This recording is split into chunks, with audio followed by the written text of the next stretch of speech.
Hello everyone, welcome to G Centric. और Coal India management trainee का official एक update आया है सिलेबस को लेकर। और ये बहुत अच्छी बात है क्योंकि कई बार सिलेबस क्लियर नहीं होता है कई सारे एग्जाम्स का, और रेंडमली हम स्टडी करते हैं। हालांकि हमें ये तो पता था कि भाई जो गेट का सिलेबस है वही उसी को फॉलो किया जाएगा इसके अंदर, और जो कि पिछले साल के ट्रेंड भी रहे। मैंने पूरे के पूरे जो कोल इंडिया में पूछे गए पिछले 2 पेपर वो पूरे के पूरे लाइव सेशन में डिस्कस कर दिए हैं। आपको जाके बढ़िया तरीके से यूट्यूब में वो लाइव सेशन का प्लेलिस्ट आपको मिल जाएगा। आज हम बात करेंगे कोल इंडिया में सिलेबस क्या क्या है, पेपर 1 और पेपर 2 दोनों का, और अब आपकी स्ट्रेटेजी कैसी होनी चाहिए, अब किस तरीके से आपको तैयार करना है।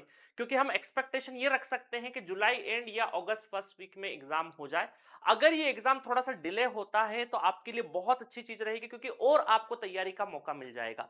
और ये अपॉर्चुनिटी उन स्टूडेंट्स के लिए बहुत ज्यादा जरूरी है या बहुत ज्यादा इंपॉर्टेंट है जिन लोगों ने गेट की तैयारी एक बार कर रखी है। जिन लोगों ने 50 60 70% भी पढ़ रखा है गेट का, तो उनके लिए ये बचा हुआ 1 1.5 2 महीना बहुत काम का है। इसमें आप अपना जो भी अनऑर्गेनाइज स्टडी है उसको ऑर्गेनाइज बनाइए। जो कुछ आपको वीक पॉइंट लगता है किसी सब्जेक्ट में, कोई सब्जेक्ट हो सकता है आपको 60% आता है, 70 आता है, कुछ 30% पीछे की चीजें नहीं आती है, उनको दुरुस्त करिए। सपोज एग्जाम्पल के लिए कंट्रोल सिस्टम आपको पूरा आता है, स्टेट स्पेस और बोर्ड नहीं आता है, तो आप उनको दुरुस्त करने का मौका है आपके पास में। क्योंकि देखिए फ्रेश स्टार्ट कोई स्टूडेंट कर सकता है तो वो पॉसिबल नहीं है, क्योंकि भाई सिलेबस कवर करने में टाइम लगेगा। बट जिन लोगों ने गेट की तैयारी एक बार बेहतरीन कर रखी है उनके लिए बढ़िया अपॉर्चुनिटी है, और इससे बढ़िया अपॉर्चुनिटी नहीं मिल सकती है। टाइमिंग भी बहुत बढ़िया है इसका, अगस्त फर्स्ट वीक में पेपर होगा, ऐसा हम अनुमान लगा सकते हैं। बाकी तो एक्चुअल डेट आएगा ही आएगा। ठीक है, तो चलिए अब स्टार्ट करते हैं फटाफट। तो चलिए स्टार्ट करते हैं। अब हमारा जो पहला चेंज है ऑफिशियल सिलेबस में, वो इंजीनियरिंग मैथमेटिक्स को भी अब इंक्लूड कर लिया गया है। हम सोच रहे थे कि भाई इंजीनियरिंग मैथमेटिक्स शायद इस एग्जाम का पार्ट नहीं होगा, बट यहां पर बहुत बढ़िया किया है क्योंकि 15 नंबर का गेट में आता है। आप लोगों ने गेट के लिए मैथमेटिक्स पहले से पढ़ रखा है, और गेट के पहले भी अपने इंजीनियरिंग में आप first semester, second semester, third semester में M1 M2 M3 पढ़ते ही हैं। तो आपको कहीं ना कहीं ये एडिशनल सपोर्ट देगा। मैथमेटिक्स का इन्वॉल्व होना आपको 2 4 क्वेश्चन का एज देगा। ठीक है, बहुत मैं ये नहीं बोलूंगा कि 15 नंबर का गेट में आता है तो CIL में भी बहुत ज्यादा वेटेज का आएगा। बट हाँ, अगर सिलेबस में कवर किया है तो 15 तो नहीं, बट हाँ ठीक ठाक इसका वेटेज रहने वाला है। ठीक है, उसके बाद अगर बात करें हम लोग किसकी बात करते हैं यहां से, इलेक्ट्रिकल सर्किट की। वो वही वैसा का वैसा नेटवर्क थ्योरी पूरा का पूरा जो हम लोगों ने पढ़ रखा है वो पूरा का पूरा आपको पढ़ना है। एसी एनालिसिस देखिए, power factor in AC circuits दे रखा है। और सिलेबस में theorems, KVL, KCL, nodal, transient हो गया, उसके बाद आइडियल करंट वोल्टेज सोर्सेस हो गया, थ्योरम्स वाला पोर्शन हो गया। ठीक है, ट्रांजिएंट तो कर ही दिया, 2 पोर्ट भी हो गया, यहाँ पे 3 फेज सर्किट भी हो गया, और एसी पावर भी हो गया। मतलब power and power factor in AC circuit, resonance भी हो गया। तो ऑलमोस्ट वो दिखने में छोटा है बट सारे पॉइंट्स कवर है। जो पूरा नेटवर्क थ्योरी हम पढ़ते हैं वो पूरा का पूरा आपसे पूछा जाएगा। ठीक है, ऐसा ही एएमएफटी है, सिग्नल एंड सिस्टम है। तो ये पूरा का पूरा सिलेबस आपको बहुत बढ़िया तरीके से एक एक पॉइंट उन्होंने दे दिया है। मेजरमेंट हो गया, इसमें सारी चीजें, मेजरिंग इंस्ट्रूमेंट, इलेक्ट्रिकल मशीन में पूरा सिंगल फेज, 3 फेज ट्रांसफार्मर। तो जो हमारा गेट का सिलेबस जिस तरीके से होता है वो पूरा का पूरा उन्होंने टाइप्ड करके दे दिया है आपको। पावर सिस्टम हो गया, ठीक है, उसके बाद कंट्रोल सिस्टम हो गया, इलेक्ट्रिकल एंड इलेक्ट्रॉनिक्स मेजरमेंट हो गया, एनालॉग एंड डिजिटल इलेक्ट्रॉनिक्स हो गया। क्योंकि गेट में भी डिजिटल और एनालॉग क्या है वो एक साथ आपको कंबाइंड करके दिया हुआ है, तो यहां पर भी वो कंबाइंड आपको स्ट्रक्चर देखने को मिलता है। देन पावर इलेक्ट्रॉनिक्स दे दिया। ठीक है, और ये पूरा का पूरा सिलेबस आपका टेक्निकल का है। तो अल्टीमेटली आपको ये करना है, देखिए छोटा सा काम है, कोई बहुत ज्यादा रॉकेट साइंस नहीं है। गेट में पूछे गए 1 नंबर वाले जितने भी क्वेश्चंस, आपके पास पीवाईक्यू की बुक होगी, 1 नंबर में पूछे गए जितने भी गेट के पीवाईक्यू है वो करके जाइएगा। क्योंकि हो सकता है बहुत सारे क्वेश्चंस आपको डायरेक्टली गिवन हो, तो वहां आपका थोड़ा सा टाइम बच जाएगा, वहां आपका थोड़ा सा टाइम बच जाएगा। तो गेट के 1 मार्क्स तो बहुत अच्छे से करके जाना है, प्लस गेट में जो आप थ्योरी पढ़ रहे हो थ्योरी का रिवीजन बहुत अच्छे से होना चाहिए। क्योंकि आपका जितना कवरेज रहेगा, जितने टॉपिक्स ज्यादा ज्यादा कवर रहेंगे, उतना आपको इस तरह के एग्जाम में बेनिफिट होने वाला है। तो कवरेज बहुत बढ़िया रखिए, क्वेश्चन बहुत डेप्थ वाला मत करिए, बट हाँ जो 1 मार्क्स का है वो क्वेश्चंस, उस तरह के क्वेश्चंस आपको करके जाने हैं। ठीक है, तो आप जैसे हमने जी सेंटर पे जो कोर्स दे रखा है, तो कोर्स का थ्योरी पढ़ा, उसके शुरुआत के 5-7 क्वेश्चन उस पे फटाफट फटाफट छोटे-छोटे, क्योंकि हमने क्या किया है, हर टॉपिक में पहले डिफिकल्ट क्वेश्चन नहीं करवाया। कोई भी टॉपिक आपको पढ़ाया है एक्स वाई जेड किसी भी फैकल्टी ने, उसमें सबसे पहले एक इजी नॉर्मल सा क्वेश्चन करवाया, फिर थोड़ा 1 लेवल, 2 लेवल, 3 लेवल, इस तरीके से लेवल बढ़ाया है। तो आप हर टॉपिक के 4 क्वेश्चंस भी अगर आप कर लेंगे ना, तो ऑलमोस्ट वो टॉपिक का पूरा आपका जो सारे कॉन्सेप्ट वो कवर हो जाएंगे 4-5 क्वेश्चन में। तो आप सिंपल सा ही रखिए कि जी सेंटर पे अगर आप कोर्स पढ़ रहे हैं कोल इंडिया का, जो उसमें आपको सिंपल ये करना है कि कॉन्सेप्ट पढ़ा और उसके बाद 4-5 क्वेश्चन लगा लिए, कॉन्फिडेंस फील आ गया, फिर आगे बढ़ गए। पूरे सारे हमने और करवा रखे हैं, डेप्थ वाले भी क्वेश्चंस करवा रखे हैं, बट उतनी जरूरत नहीं है।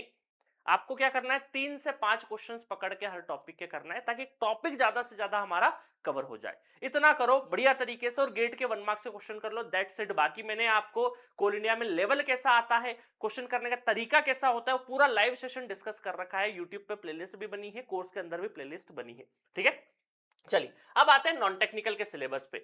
जी सेंट्रिक पे हम लोग नॉन टेक्निकल कवर नहीं करते, बट मैंने सोचा कि थोड़ा सा आपको गाइड कर दूं। देखिए जनरल यहाँ पर 4 सेक्शन बहुत बढ़िया तरीके से दे रखे हैं, और कई बार नॉन टेक्निकल का क्या सिलेबस डिफाइन नहीं होता, बट यहाँ पर एक एक पॉइंट डिफाइन है, तो आपको बहुत मजा आएगा। देखिए जो जनरल अवेयरनेस वाला जो टॉपिक होता है ना, इसके लिए कोई बहुत ज्यादा कुछ नहीं करना, जो आपको अभी तक आपका नॉलेज होता था उस नॉलेज के बेसिस पे ही चीजें होगी। अब देखिए स्पोर्ट्स वगैरह में थोड़ा सा आप देख सकते हो कि टेनिस के कोर्ट क्या होते हैं, कौन से कलर का क्या होता है ना।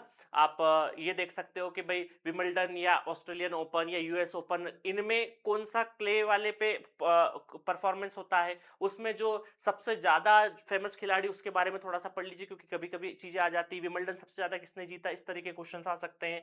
जनरल साइंस, ये तो आपका जो अवार्ड्स वगैरह है, पद्म विभूषण, लेटेस्ट वाले जो आप ऑनर्स दिए हुए हैं भारत सरकार से, जो आपके पद्म भूषण, पद्म विभूषण, इस तरीके के जो अवार्ड मिलते हैं, वो आपको थोड़े से ध्यान होने चाहिए। रिसेंट वाले होंगे तो ज्यादा अच्छा रहे, क्योंकि क्वेश्चन वहां से फॉर्मेट अच्छा होता है। उसके बाद जो थोड़ा सा कॉन्स्टिट्यूशन वगैरह वाला हो गया, देखिए अभी काफी प्रोटेस्ट चल रहा है, तो फ्रीडम ऑफ स्पीच कौन सा आर्टिकल में, इस तरीके की चीजें थोड़ी थोड़ी आपसे पूछी जा सकती है, नॉर्मल ज्योग्राफिकली लोकेशंस के हिसाब से। तो जो आप इसमें देखिए बहुत ज्यादा कुछ चीजें नहीं करने का, ऊपर ऊपर से जो आप जीके पढ़ते हो किसी से पढ़ सकते हो, कोई भी यूट्यूब में जीके पढ़ाने वाले या जनरल अवेयरनेस पढ़ाने वाले बहुत सारे टीचर हैं, जिससे आपकी फ्रीक्वेंसी मैच करे, उससे पढ़ लीजिए, कोई दिक्कत वाली बात नहीं है। ठीक है, तो उसके बाद बुक्स, ऑथर, तो बहुत हर एक चीज क्या दे रखी है, बढ़िया तरीके से दे रखी है। अब देखिए प्राइवेट कुछ कुछ पोर्ट्स प्राइवेटाइजेशन में चले गए, तो हो सकता है वहां से क्वेश्चंस आ जाए, पावर प्लांट से क्वेश्चंस आ जाए, आपका कोल इंडिया का तो कोल इंडिया के हिसाब से चीजें आ सकती है। अब देखिए मेन चीजें, क्योंकि इसमें हम बहुत, क्योंकि बहुत डिटेलिंग में चीजें हो सकती है, बट हर एक टॉपिक का लो, ऊपर ऊपर से जनरल आइडिया ले लो, ताकि कोई क्वेश्चन आए तो फंस जाए आपके इसमें। ठीक है, बाकी देखो यहां पर कमाल कर सकते हो लॉजिकल रीजनिंग में। यहां पर क्या है, अल्फाबेटिकल सीरीज, हर एक टॉपिक में क्या है, लिमिटेड कॉन्सेप्ट है, और उसके ऊपर 10-15 क्वेश्चंस लगाने हैं आपको, बस इतना ही करना है। एक एक पॉइंट उठाओ और ये सारी चीजें करते जाओ, alphabetical series, statement argument, blood relation, number series, coding decoding, है ना। तो इस तरीके से मिरर इमेजेस कैसे होती है, तो इसमें से बहुत सारी चीजें तो आपको पहले से आती होगी, बट एक एक लेके यूट्यूब पे सर्च करके बढ़िया तरीके, जिससे फ्रीक्वेंसी मैच हो, क्योंकि नॉन टेक्निकल में क्या यार, हर टीचर अच्छा होता है, बस आपको किससे अच्छे से समझ में आ रहा है, दैट इज इंपॉर्टेंट, और जो कॉम्पैक्ट तरीके से पढ़ा रहा हो। ठीक है, उसके बाद क्वांटिटेटिव एप्टीट्यूड, देखो बढ़िया तरीके से number system, LCM, average, age, percentage, है ना। तो हमारे पास भी देखिए जो गेट वाला एप्टीट्यूड है, उसमें एलसीएम, एवरेज, परसेंटेज, ये सब है। तो मैं क्या करूंगा, मैथमेटिक्स और एप्टीट्यूड दोनों के दोनों आपको कोल इंडिया के कोर्स में प्रोवाइड कर दूंगा।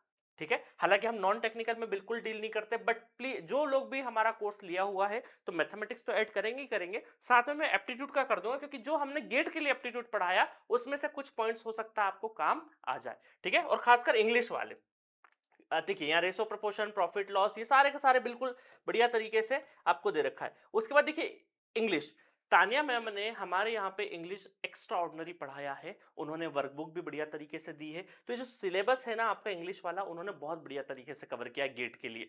तो मैं ये वाला चीज आपके लिए वापस वहां पर भी लगा दूंगा कोल इंडिया के कोर्स में, इंग्लिश वाला तानिया मैम का। ठीक है, तो देखिए बढ़िया तरीके से इंग्लिश का कुछ हिस्सा है। उसके बाद यहाँ पर आपको क्वांटिटेटिव एप्टीट्यूड दे रखा है, यहाँ पर लॉजिकल रीजनिंग दे रखा है, और यहाँ पर दे रखा है। तो 4 सेक्शन में बढ़िया तरीके से 25-25 का वेटेज उन्होंने बढ़िया तरीके से 4 हिस्सों में बांट रखा है।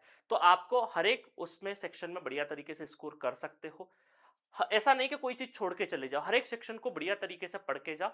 इसमें स्कोर कर सकते हो, क्योंकि अभी आपको अगर मैं आज पेपर दे दूं ना, तो भी आप बहुत सारे क्वेश्चंस खुद से बना लोगे। बट अगर थोड़ा सा ट्रिक और थोड़ी सी चीजें अच्छे से होमवर्क करके चले जाओगे तो बढ़िया तरीके से इसको भी फोड़ सकते हो। बाकी टेक्निकल तो आपको करना ही करना है, जो मैंने टेक्निकल बताया है, जो अप्रोच बताया उसको फॉलो करो, दैट्स इट। आपको कुछ नहीं करना है, बढ़िया तरीके से टॉपिक एक एक टॉपिक उठाते जाओ, करते जाओ। ऑटो ट्रांसफॉर्म, पैरेलल ऑपरेशन, अच्छा ये वाली कंडीशन उसकी 3-4 क्वेश्चन कर लिए, फिर आगे बढ़ गए, फिर 3-4। स्मार्ट स्टडी जितना करोगे, जितना ज्यादा कवरेज बढ़ा पाओगे उतना अच्छा रहेगा। अच्छा पीएमएमसी मीटर में डेरिवेशन का काम नहीं है, इसका क्या है, अच्छा टॉर्क, डिफ्लेक्टिंग टॉर्क का इक्वेशन ये है, अच्छा इसके ऊपर 2-3 न्यूमेरिकल देख ली, बस आगे बढ़ गए। तो इस तरीके से करते जाओ, और करने के साथ साथ शॉर्ट नोट भी प्रिपेयर करते जाओ, ताकि आप उनको डेली रिवाइज कर सको। तो अगर सच में ठान के तैयारी कर लोगे ना, तो बेटा एक एक मिनट को आप बहुत अच्छे से अगर यूटिलाइज करना सीख गए ना, तो ये जो 1-1.5-2 महीने का टाइम है ना, ये बहुत लंबा टाइम लगेगा आपको, और कर सकते हो, ऐसा नहीं कि नहीं कर सकते हो। हाँ, जो लोग शुरुआत से बिल्कुल पढ़ना चाहते हैं फ्रेश के, सर अभी तक तो हमने कोई तैयारी नहीं करी थी, तो उनके लिए थोड़ा डिफिकल्ट होगा, उनके लिए थोड़ा डिफिकल्ट होगा। बट उनको भी टेंशन नहीं भाई, जितने सब्जेक्ट प्रिपेयर हो एटलीस्ट हम दे तो सही। सिलेक्शन होना नहीं अलग अलग बात है, बट गेट की तैयारी कर रहे हैं तो कहीं ना कहीं थोड़ा सा हमारा टेस्ट हो जाएगा, है ना, एग्जाम का एक्सपीरियंस हो जाएगा। तो देना तो पेपर है ही है अपने को। ऐसा नहीं सोचना कि सर 2-3-4 सब्जेक्ट ही हुए तो पेपर नहीं देना है। और जो लोग ऑलरेडी बढ़िया तरीके से तैयारी कर रहे हैं वो करते रहिए, ठीक है। तो ये मेरा आपको टेक्निकल और नॉन टेक्निकल दोनों के लिए मैंने तरीके बता दिए हैं, कैसे पढ़ना है वो करिए। और जो जी सेंट्रिक पर कोर्स अवेलेबल है आपका, पूरा का पूरा जो कोल इंडिया का कोर्स है, 3 महीने के लिए अवेलेबल है। डेट ऑफ परचेस से 3 महीने वैलिड होता है। हालांकि इसमें 1999 ही अब आपको प्राइस दिखेगा, कूपन कोड लगाने का वैलिडिटी चले गया है ना। बहुत टाइम से हम लोग नोटिफिकेशंस वगैरह सब पहुंचा रहे थे, बट फिर भी कोई ओल्ड यूजर हो, थोड़ा फाइनेंशियली दिक्कत है, तो व्हाट्सएप पे आप मैसेज ड्रॉप कर देना, तो टीम कुछ ना कुछ आपको हेल्प कर देगी। अदरवाइज 1999 भी एक डिसेंट प्राइस है, कोई दिक्कत वाली बात नहीं है, ठीक है। तो जाइए, मजेदार तरीके से पढ़िए और फोड़िए इस एग्जाम को, ठीक है। Okay, thank you so much.